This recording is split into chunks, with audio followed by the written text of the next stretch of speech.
हरे कृष्णा। जो ये यज्ञ बताया जा रहा है, ये यज्ञ जो है अम्बरीश महाराज जी के द्वारा किया जा रहा था, लेकिन अम्बरीश महाराज जी जो अपना यज्ञ पूर्ण करने जा रहे थे, हम बता देते हैं शॉर्ट में।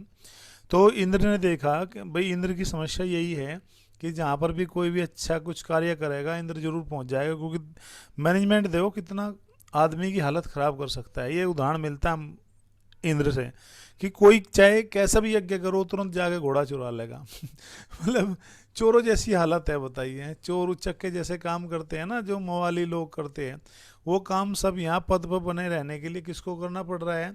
इंद्र को करना पड़ रहा है। इंद्र की ऐसी हालत होगी। अब वहाँ अम्बरीश उस पर्वत पर पहुंच गए तो वहाँ उन्होंने ऋचिक मुनि का दर्शन किया अपने बच्चों के साथ में। जिनकी कांति और मान तेजस्वी ऋषि को देख करके अम्बरीश महाराज जी बहुत प्रसन्न हुए, और अम्बरीश महाराज जी ने जो है उनको मतलब उनको प्रणाम किया और प्रसन्न करके उनसे इस प्रकार बोले कि पहले तो उन्होंने ऋचिक मुनि से सभी वस्तुओं के विषय में कुशल अक्षेम सब कुछ समाचार पूछा, कैसे हाल चाल है, वो सब बातें पूछी जो पूछते हम लोग हैं। फिर उसके बाद में उन्होंने कहा कि हे, यदि आप 1 लाख गायें लेकर के अपने एक पुत्र को पशु बनाने के लिए जो है बेचे तो मैं बहुत कृतार्थ हो जाऊंगा। अर्थात हे ऋचिक मुनि जी, अपने पुत्र को दे दो, 1 लाख गायें ले लो अपने बदले में, और अपने पुत्र को दोगे तो वो जो है मतलब उसको हम यज्ञ का पशु बनाना चाहते हैं। मतलब कैसी स्थिति हो सकती है कुछ लोगों को समझ में नहीं आएगा, मैं बाद में क्लियर कर देता हूँ भी इसको। तो कह रहे कि इस प्रकार से जो है मैं और सारे देशों में घूम आया हूँ परंतु कहीं भी यज्ञ उपयोगी पशु नहीं पाया, अतः आप उचित मूल्य लेकर के मुझे अपने एक पुत्र को दे दीजिए। हाँ, अपना बड़ा जो पुत्र था उसको मुझे दे दीजिए। वो ज्येष्ठ का मतलब एल्डेस्ट सन ही होता है, ज्येष्ठ का मतलब बड़ा ही पुत्र होता है। ज्येष्ठ एक महीना भी होता है, और ज्येष्ठ बड़े पुत्र के लिए लगता है ज्येष्ठ। और जो है अर्थात कनिष्ठ होता है सबसे छोटा। तो ऐसा कहने पर महान तपस्वी ऋषिक बोले, नरों में श्रेष्ठ, मैं अपने ज्येष्ठ पुत्र को किसी तरह नहीं बेचूंगा। भाई मैं बेचने वाला हूँ क्या? ऐसे उन्होंने भी इस बात को बोला।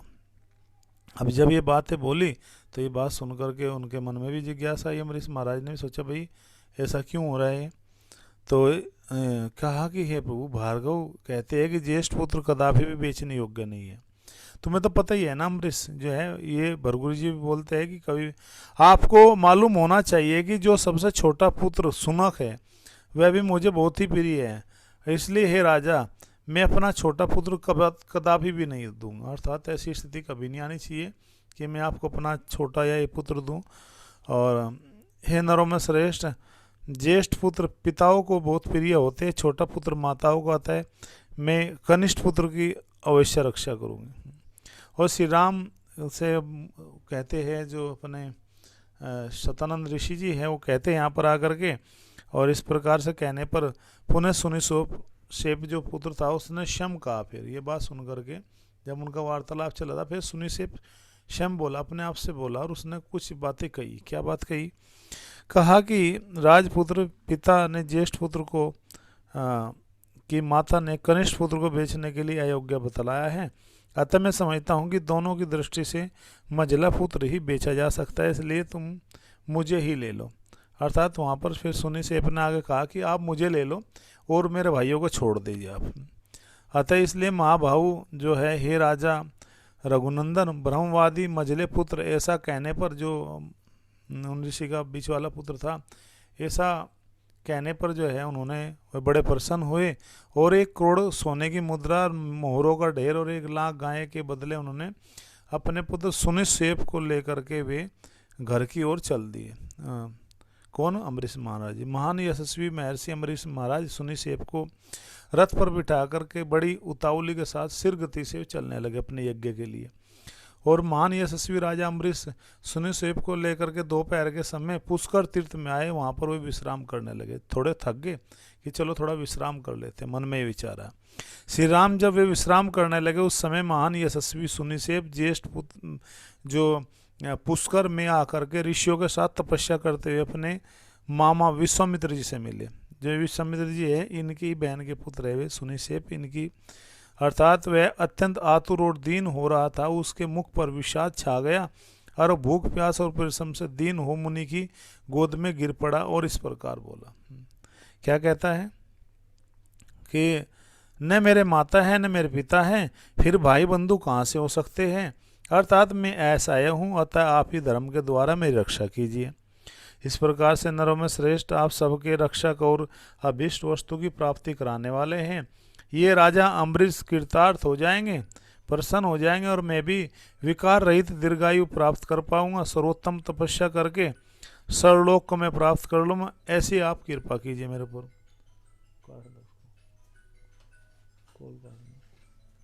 अर्थ प्रकार से जो है आप जो है मेरी रक्षा कीजिए। धर्मात्मा आप अपने निर्मल चित्त से मुझ अनाथ के नाथ अर्थात असहाय के रक्षक बन जाओ। जिसका कोई सहायता नहीं कर सकता, जिसका कोई रक्षक नहीं होता, उसकी आप रक्षा कीजिए। इस प्रकार से सुनी से अपने ये बातें किससे कही, विश्वामित्र जी से कहा।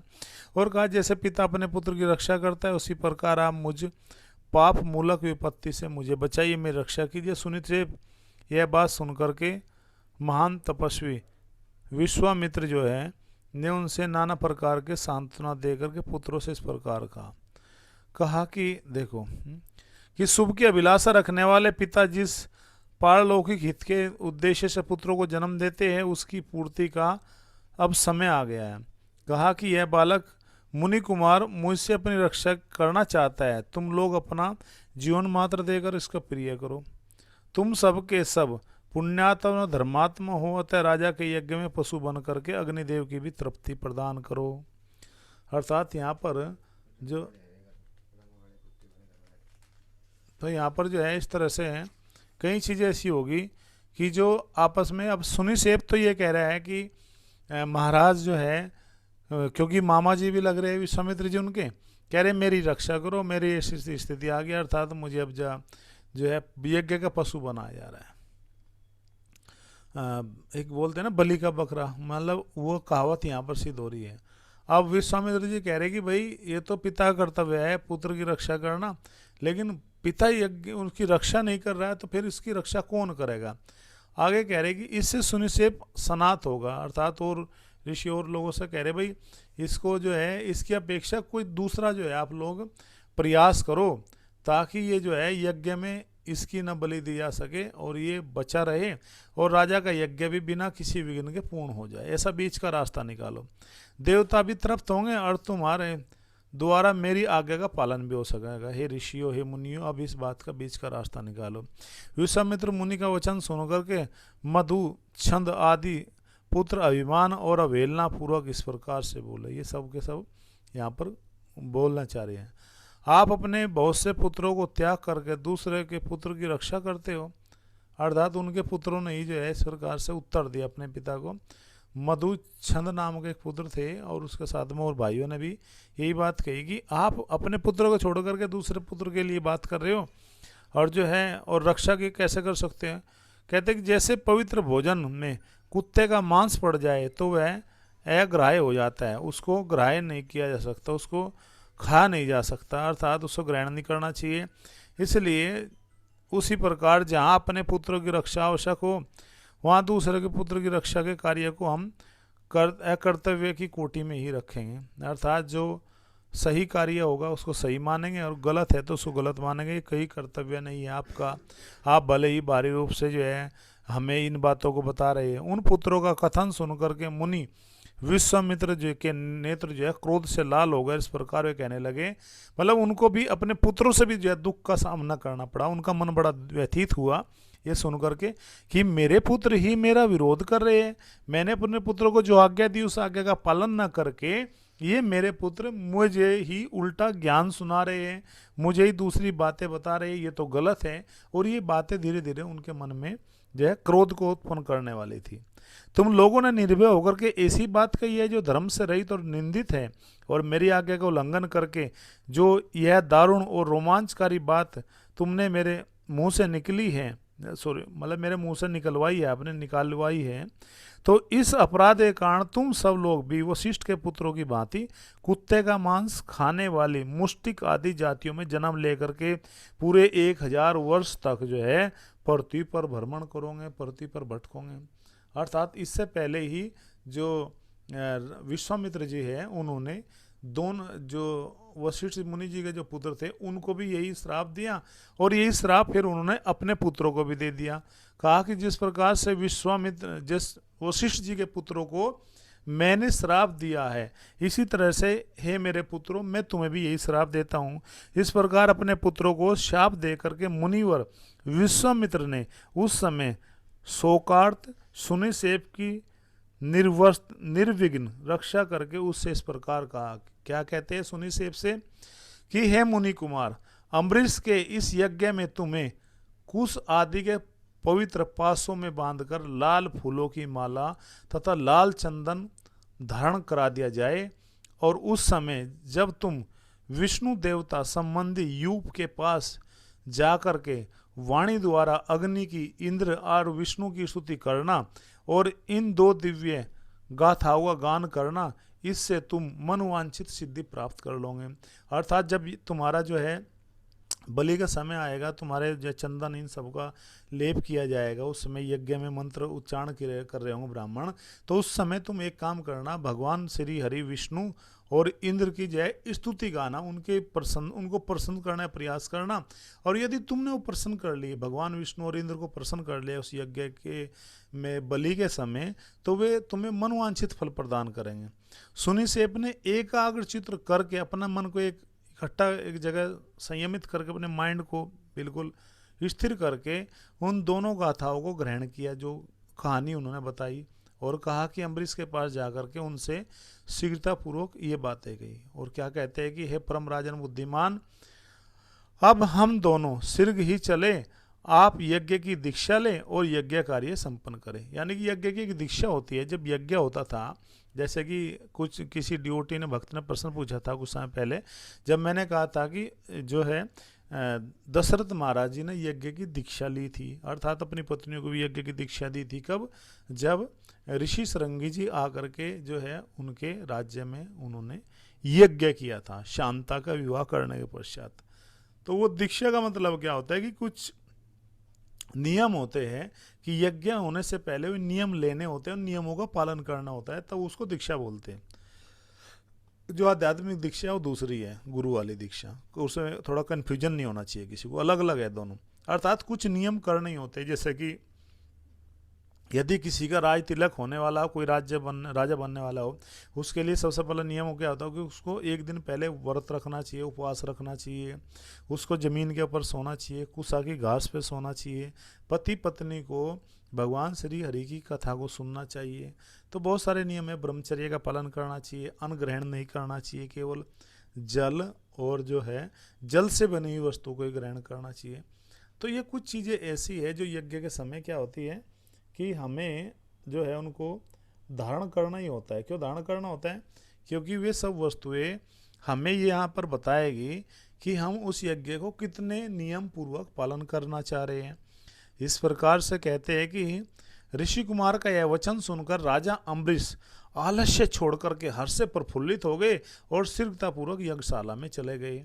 उन्हें देखा कि अरे ये जिस बालक का हम अभी जो है बलि देने वाले हैं, ये तो क्षम तैयार है, ये जब तैयार है, ये प्रसन्न है, तो हमें तभी इसी समय इस कार्य को शीघ्र रूप से जल्दी कर लेना चाहिए। वहाँ सदस्य की अनुमति लेकर के राजा अम्बरीश ने सुनिसेप को उसके पवित्र पास पर बांध करके उसे पशु के लक्षण से संपन्न कर दिया और यज्ञ पशु को लाल वस्त्र पहना करके यूप में बांध दिया। अर्थात जो है कुछ रस्सियाँ, कुछ जो है मालाएँ, कुछ फूल, चंदन, लेप, ये सब लगा दिए, जिस जबकि उसको यज्ञ में उस समय क्या करना था, उसकी बलि अर्थात दिया जाना था।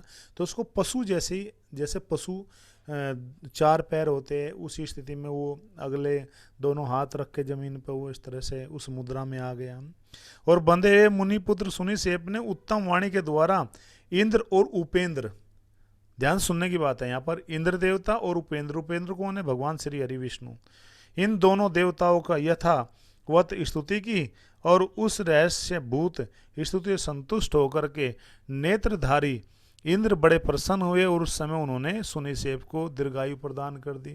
कहा कि सुनिसेप, हमारी ये आज्ञा है, जाओ, हम तुमसे प्रसन्न है, तुम्हें लंबी आयु प्राप्त हो। इसी प्रकार से हे श्री राम, राजा अम्बरीश भी देवराज इंद्र की कृपा से उस यज्ञ का बहुगुण संपन्न उत्तम फल प्राप्त कर सके। और इस प्रकार कि इसके बाद महान तपस्वी धर्मात्मा और विश्वामित्र भी पुष्कर तीर्थ में पुनः 1000 वर्षों तक फिर तपस्या करने लगे।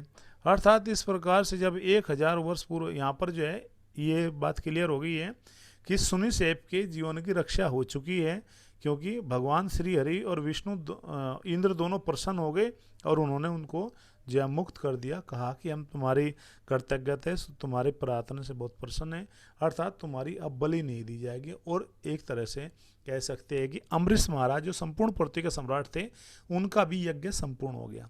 ये बीच का एक ऐसा रास्ता निकाला कि जो है कहते हैं कि सांप भी मर जाए और लाठी भी ना टूटे, अर्थात जो है उनका यज्ञ भी पूर्ण हुआ और साथ ही साथ देवता भी अपना भाग लेकर के प्रसन्न हो गए, अर्थात वहाँ पर बलि जो है नहीं दी गई। सुनिशेप के जीवन की रक्षा हो गई, किसके द्वारा? इंद्र और भगवान श्री हरि विष्णु के द्वारा। लेकिन दूसरी तरफ ये देख करके फिर दोबारा से, क्योंकि विश्वामित्र जी ने तो ठाना था, बिल्कुल दिमाग में बात को रख लिया था कि मुझे ब्रह्म ऋषि का पद ही प्राप्त करना है, ब्रह्म ऋषि से नीचे का पद मुझे बिल्कुल भी नहीं चाहिए। अब वे फिर दोबारा से फिर तपस्या में लग गए हैं और 1000 वर्षों का वचन लिया, शपथ लिया, आचमन किया, शपथ ली, मंत्र पढ़े गए कि 1000 वर्षों के लिए और तपस्या करूँगा। अब इस प्रकार से संपूर्ण देवता उन्हें तपस्या का फल देने की इच्छा से आ गए। जैसे ही उन्होंने तपस्या करी फिर सब देवता आ गए। उस महान तपस्वी उस तेजस्वी ब्रह्मा जी ने मधुर वाणी में आकर के कहा, सब देवता आए तो ब्रह्मा जी भी आए। ब्रह्मा जी ने कहा, हे मुनि, तुम्हारा कल्याण हो, अब तुम अपने द्वारा उपार्जित शुभ कर्म के प्रभाव से तुम ऋषि हो गए है, मेरा ये सारा आशीर्वाद है। ऐसा कह करके देवों के में श्रेष्ठ ब्रह्मा जी पुनः स्वर्ग को चले गए। उधर महान तपस्वी विश्वामित्र पुनः बड़ी भारी तपस्या में फिर से वे लग गए।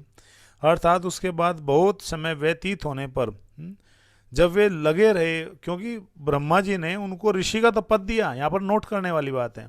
आप कहोगे कि प्रभु जी आप ही तो कह रहे हैं कि ब्रह्मा जी ने उनको वर दिया। हाँ, ब्रह्मा जी ने वर दिया, लेकिन ऋषि होने का वर दिया। उन्होंने वर कौन सा मांगा था, कौन बताएगा? लिख के भेज सकते हो। इनकी जो शपथ थी विश्वामित्र जी के कौन से ऋषि बनने की, ऋषि, देव ऋषि या महर्षि, तो कौन सा ऋषि बनना चाह रहे थे वे? तो वो पद उनको नहीं मिला, खाली ऋषि का पद मिला। फिर दोबारा से वे एक जो है तपस्या में लग गए। अब की बार एक समस्या होगी कि पहले तो ब्रह्मा जी ने आकर के दिया, लेकिन उन्होंने उसको स्वीकार नहीं किया। अब दोबारा फिर वे जो लगे तपस्या करने, तो देवताओं ने देखा कि भैया इनसे खतरा हो सकता है, अब हमें कुछ करना चाहिए। तो देवताओं ने क्या बोल दिया? देवताओं ने बहुत समय बीत गया समय, तो देवताओं ने बहुत बड़ा एक जो है प्रयास किया कि हाँ बिल्कुल सही है, ब्रह्म ऋषि के लिए प्रयास कर रहे थे। और उन्होंने देवताओं ने इनकी बाधा पहुंचाने के लिए, इनकी तपस्या को भंग करने के लिए मेनका नामक सुंदरी अप्सरा को भेजा, जो पुष्कर में आई और वहाँ स्नान की तैयारी करने लगी। इस प्रकार से विश्वामित्र ने वहाँ उस मेनका को देखा, उसके रूप और लावण्य की कहीं भी तुलना नहीं थी, अर्थात इतना सुंदर उसका स्वरूप था। अप्सरा थी वो, तो आई थी उनको ठगने के लिए। जैसे बादल में बिजली चमकती, उसी प्रकार पुष्कर के जल में ये मेनका भी ऐसी शोभा बिखेर रही थी। उसे देख करके विश्वामित्र जो है उनका मन क्या होने लगा, विचलित हो गया, और उसको देख करके इस प्रकार बोले कि अप्सरा जो है तुम्हारा स्वागत है, तू मेरे इस आश्रम में निवास कर, तेरा भला हो। मैं जो हूँ आपसे बहुत प्रसन्न हूँ और मुझ पे कृपा कर। ऐसा कहने पर सुंदर कटि प्रदेश वाली मेनका वहाँ पर निवास करने लगी। अर्थात वो तो चाहती ही थी कि मैं इन विश्वामित्र को अपने प्रेम के पास जाल में फंसाऊँ, और उसका देख करके तो यहाँ पर प्रभुपाद जी कहते हैं कि स्त्री और पुरुष जो है दोनों अपनी जगह सही है, लेकिन दोनों मिलेंगे तो क्या होगा, गड़बड़ होगा। अर्थात पुरुष की जो तुलना है वो मक्खन के समान की गई है, मक्खन जो होता है, बटर जो होता है, और स्त्री की से जो तुलना की गई है वो अग्नि के समान की गई है। अर्थात अग्नि के संपर्क में मक्खन को लेकर आऊँ, घी को लेकर आएंगे तो अग्नि तो प्रज्वलित हो जाएगी। यज्ञ में अग्नि जल रही है, उसके ऊपर घी डालो तो कितनी तेज अग्नि प्रज्वलित होगी। इसी प्रकार से यहाँ पर देखा गया कि जो संयमी है आप काम है, हमारे आचार्य है हिजोलनेस जयप्रता का स्वामी महाराज जी एक बार कुरुक्षेत्र यूनिवर्सिटी में आए थे। मेरे बहुत याद है वो बात, हमेशा याद आती है जब ये संदर्भ आता है। तो किसी ने पूछा कि क्या आप सन्यासी हो, किसी स्टूडेंट ने यूनिवर्सिटी में। तो हम भी उस समय ग्रेजुएशन में गए थे, नए थे, अर्थात भक्ति इसको ने पहले ही हमारा 2-4 महीने पहले हम लोग आए थे। तो महाराज जी ने कहा नहीं नहीं, हमको इतने बड़े तपस्वी सन्यासी नहीं, हम तो बस ऐसे ही भगवान का नाम ले लेते हैं, हम तो ऐसे ही बस बहुत सिंपल है, मतलब हम इतने कोई तपस्वी नहीं। तपस्वी देखो कि जो है इस संसार में कौन तपस्वी हो सकता है। विश्वामित्र जी को देखो, वे तपस्या करे थे तो एक मेनका की पायल ने आकर के उनको मन को विचलित कर दिया। मतलब ऐसी बात नहीं कि हमारे आचार्य जो शुद्ध भक्त है, वैष्णव है, वो उनकी विनम्रता होती है, अपने आप को बहुत विनम्र दर्शाते हैं, कहते हैं कि हम कुछ नहीं है, हम तो बिल्कुल जो है माया के अधीन है, मैं माया में हूँ, मेरे ऊपर रक्षा कीजिए। जैसे जो सीनियर भक्त होते हैं उनकी पहचान होती है। भौतिक जगत के लोग तो आशीर्वाद देते हैं ऐसे करके, भले उनके पास कुछ ना हो लेकिन आशीर्वाद देंगे, लेकिन जो शुद्ध भक्त होंगे वो हमेशा विनम्र अपने आप को दर्शाएंगे। तो महाराज जी ने कहा कि देखो विश्वामित्र जी तो कितने बड़े तपस्वी थे, लेकिन एक मेनका की पायल की छनकार, और जैसे सुंदर मौसम वहाँ पर बसंत ऋतु उत्पन्न हुई तो विचलित होकर कह रहे कि तुम मेरी जो है आश्रम में रहो और कोई दिक्कत नहीं, जो है सब मेंटेन हम करेंगे, आपका खर्चा वहन करेंगे। अर्थात इतने बड़े ऋषि को एक पायल की झनकार से जो है विचलित कर दिया। कह रहे कि यहाँ यूनिवर्सिटी में तो कितनी मेनका घूमती है आपके, यहाँ तो कितनी मेनका घूम रही है, तो कितने कौन टिक पाएगा यहाँ। तो यहाँ पर वही बात हुई विश्वामित्र जी के साथ में, इस प्रकार से जो है कह रहे कि बहुत बड़ा विघ्न है जो है विश्वामित्र जी के पास स्वयं उपस्थित हो गया, मतलब उनके जीवन में इससे बड़ा और क्या संकट होगा। मेनका को विश्वामित्र जी के उस सौम्य आश्रम में रहते हुए 10 वर्ष बीत गए, 10 साल बीत गए। और इस प्रकार इतना लंबा समय बीतने पर विश्वामित्र भी लज्जित से हो गए, चिंता और शोक में डूब गए। मुनि के मन में रोष पूर्वक यह विचार उत्पन्न हुआ कि यह सब देवताओं की करतूत है, उन्होंने तपस्या का अपहरण करने के लिए यह महान प्रयास किया है। उनको बाद में भैया कहते हैं कि पाछे पछतात होत क्या है, जब चिड़िया चुग गई खेत, बाद में याद आया हो तो देवताओं ने सब किया था और मैं इनके मोह पास में फंस गया, और मैं काम जनित मोह से ऐसा आक्रांत हो गया कि मैंने 10 वर्ष एक दिन रात के समान बीत गई है, मेरी तपस्या में बहुत बड़ा विघ्न हो गया। यह विचार करके मुनिवर विश्वामित्र लंबी लंबी सांस खींचते पश्चाताप से दुखी हो गए। उस समय मेनका अप्सरा भयभीत होकर के थरथर कांपती हुई हाथ जोड़ करके उनके सामने खड़ी हो गई, और उसकी ओर देख करके जो है विश्वामित्र ने मधुर वचनों से उसे विदा कर दिया, और वह स्वर्ग के वैश्यम उत्तर हिमालय के पर्वत की ओर चले गए, हिमवान में चले गए। वहाँ उन महान यशस्वी मुनि ने निश्चयात्मक बुद्धि का आश्रय लेकर कामदेव को जीतने के लिए कौशिकी की नदी के तट पर दुर्जय तपस्या आरंभ कर दी। वहाँ जा करके, क्योंकि मेनका तो फिर कहाँ चली गई, वो स्वर्ग में चली गई और वो हिमालय में जाकर तपस्या करने लगे। 10,000 वर्ष घोर तपस्या में लगे विश्वामित्र जी देवताओं को लगे रहे। अब ये देख करके देवताओं को भय हो गया कि भैया अब तुम्हारी छुट्टी होने वाली है, बहुत क्रोध में है, अब की बार तो अगर उनको पद मिल गया तो तुम्हें जरूर सबक सिखाएगा। सब देवताओं को भय हो गया। सब देवता ऋषि परस्पर मिल करके सलाह करने लगे कि विश्वामित्र कौन सी पदवी प्राप्त करेंगे।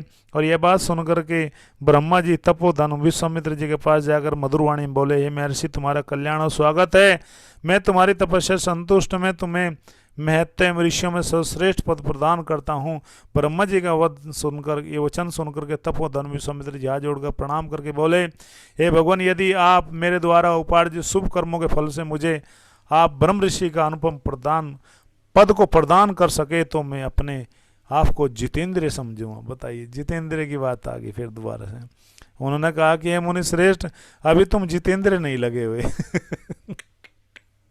मतलब कह रहे कि मैं अपने आप को समझा मैंने इंद्रियों को जीत लिया हूँ। ब्रह्मा जी कह रहे नहीं नहीं भाई, देखो मैं पद जरूर प्राप्त कर प्रदान कर दूंगा जब तुम्हारी इच्छा है, तुम परेशान हो रहे हो, देवता परेशान है, चलो बीच में तुम्हें मैं पद दे दूंगा, लेकिन मैं ये नहीं कहूँगा तुमने इंद्रियों को जीत लिया, ऐसा मत कहो।